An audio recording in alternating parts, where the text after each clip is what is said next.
ನಾವೆಲ್ಲರೂ ಹೋಗ್ತಿರೋದೇ ಒಂದು ಹಿಡನ್ ಫಾಲ್ಸ್ಗೆ. Hey fam, welcome back to my mini vlog. ಸರಿ ಅಂತ ನಾವು ಹೋಗ್ತಿರೋದೇ ಬೆಳಗ್ಗೆ ಮೇವು ತಿನ್ನೋದಕ್ಕೆ. ಮೇವು ತಿನ್ನಕ್ಕನ್ನ ಕೂತ್ಕೊಂಡ್ರೆ ಇಲ್ಲಿ ನೋಡ್ರೆ ನಮ್ಮ ಅಕ್ಕನೇ ಜಾಸ್ತಿ ತಿಂತಾ ಇದ್ದಾರೆ. ಅಕ್ಕ ಅನ್ಬೇಡಪ್ಪ, ನೀನು ಮೇಡಮ್ ಅನ್ನು. Call me madam, call me ma'am. ಸರಿ ಅಂತ ನಾಷ್ಟ ತಿನ್ಕೊಂಡು ನಾವು ಹೋಗ್ತಿರೋದು ಒಂದು ಹಿಡನ್ ಫಾಲ್ಸ್ ಕಡೆ. ಇಲ್ಲಿ ನೋಡ್ರೆ ಕಾಡು ಒಳಗಡೆ ನಡ್ಕೊಂಡು ಹೋಗ್ತಾ ಇದ್ವಿ. ನಮ್ಮ ಅಕ್ಕ ನೋಡಿದ್ರೆ ಇಲ್ಲಿ ಸಿಂಹ ಐತೆ ಅಂತ ಹೇಳ್ತಾ ಇದ್ರು. ಅವ್ರಿಗೆ ಯಾವ ಟೈಮಲ್ಲಿ ಏನ್ ಮಾತಾಡ್ತಾರೋ ಅವ್ರಿಗೆ ಜ್ಞಾನನೇ ಇಲ್ಲ. ಅವ್ರಿಗೆ ಅವ್ರ ಮಾತಕ್ಕೆ ನಮ್ಮಕ್ ಸಾಧ್ಯನಾ? ಆಮೇಲೆ ಇದು ಆಗಕ್ ಸಾಧ್ಯನಾ? ಸರಿ ಅಂತ ನಾವೆಲ್ಲರೂ ಫಾಲ್ಸ್ ಕಡೆ ಹೋಗ್ತಾ ಇದ್ವಿ. ಈ ಫಾಲ್ಸ್ ನೋಡ್ರೆ 4 ಕಿಲೋಮೀಟರ್ ಬೆಟ್ಟದ ಮೇಲೆ ಟ್ರೆಕ್ಕಿಂಗ್ ಮಾಡ್ಕೊಂಡು ಹೋಗ್ಬೇಕಾಗಿತ್ತು.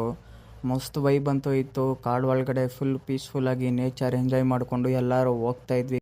ಇಲ್ಲಿ ನೋಡಿದ್ರೆ ಅಕ್ಷಯನ ಯಾವ್ದೋ ಹುಡುಗಿನ ನೋಡ್ತಿದ್ದಾರೆ. ನಾ ಸುಂದರವಾಗಿ ಹುಟ್ಟಿರೋದೇ ನನ್ ತಪ್ಪ. ಓದಲ್ಲಿ ಬಂದಲ್ಲಿ ಎಲ್ಲ ಪ್ರಪೋಸ್ ಮಾಡ್ತಾರೆ, ಒಪ್ಕೊಂಡಿಲ್ಲ ಅಂದ್ರೆ ಸೂಸೈಡ್ ಮಾಡ್ಕೊಂತೀನಿ ಅಂತ ಎದುರಿಸ್ತಾರೆ.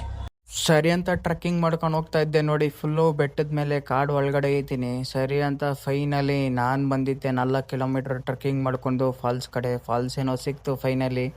ಫಾಲ್ಸಲ್ಲಿ ಮಸ್ತ್ ಎಂಜಾಯ್ ಮಾಡಿದ್ವಿ. ನೆಕ್ಸ್ಟ್ ಪಾರ್ಟ್ಗೋಸ್ಕರ ವೆಯ್ಟ್ ಮಾಡ್ತಾ ಇರಿ.